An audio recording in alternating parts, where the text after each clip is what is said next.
এই একজন মানুষ দেখেন আরো কমাই দেন। এর চেয়ে অসহায় আর কিছু হইতে পারে না, কারণ তার সর্বদাই আছে ছেলে সন্তান ভাই বোন, তারপরে দেখেন আমার কাছে আসছে। আসলে মানুষ কতটা ব্যতিক্রম হইলে আজকে অসহায় আসে। দেখেন ক্ষুদার জ্বালায় দেখেন এই যে রুটি খাচ্ছে, এই যে দেখেন রুটি আমার কইতেছে যে ভাই অনেক ক্ষুধা লাগছে। আসলে অনেক সম্মান করি একজন মুরব্বী এবং আপনাদের ভালোবাসা নিয়েই আসলে আপনাদের সামনে আসছি। যাই হোক, আপনাদের কাছে রিকোয়েস্ট, এই ভিডিওটা যত শেয়ার হবে ততটুকু ওনার জন্য উপকার হবে। আপনারা একটু দেখবেন। আমার কলিজার ভাই বোনদের প্রতি রিকোয়েস্ট এবং ভালোবাসা রইল এই মানুষটার জন্য, শুধু এই মানুষটার জন্য। একদিন আমাদেরও এই পরিণতি হবে, একদিন আমরাও কিন্তু এই জায়গায় আসবো। এই বয়সটা আমাদেরও হইতে পারে কিন্তু হবে এমন কথা বলি না, কারণ এখনও তো মারা যেতে পারি।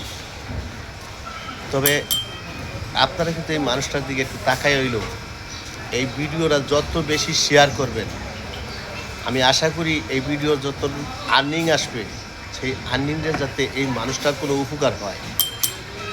আপনাদের প্রতি ভালোবাসা রইল, আপনারা একটু ভালোবাসা দেখাইবেন শুধু এই মানুষটার জন্য। তো আপনাদের কাছে বিনতিভাবে অনুরোধ, আসলে কতটা কষ্ট হইলে এই মানুষটা কান্না করে, কতটা কষ্টে থাকলে এই মানুষটা কান্না করে। দেখেন ক্ষুধার জ্বালায় কিন্তু অনেক মানুষ চুরি করে, অনেক মানুষ অনেকভাবে থাকে, অনেক মানুষ অনেকের জন্য অত্যাচারও করে, কিন্তু একমাত্র কিন্তু ক্ষুধার কারণে। তো আমি রিকোয়েস্ট করতেছি আপনাদের কাছে, এই মানুষটার ক্ষুধাটা যদি নিবারণ হয়, এই মানুষটার ক্ষুধাটা যদি সরে যায় আপনাদের ভালোবাসায়, অবশ্যই এই দুনিয়ায় কিছু না পাইতে পারেন, অন্তত শেষকালে কিছু পাইলেও পাইতে পারেন। আল্লাহ আপনাদেরকে অনেক অনেক হবে, অনেক টাকা পয়সা হবে, অনেক কিছুই হবে, কিন্তু এ ধরনের মানুষের যদি সেবা আমরা করতে পারি, এ ধরনের মানুষের পাশে যদি দাঁড়াইতে পারি, এইটাই কিন্তু খোদা। এই জায়গায় কিন্তু খোদাকে পাওয়া যাবে। খোদা কিন্তু অনেক জায়গায় থাকে না।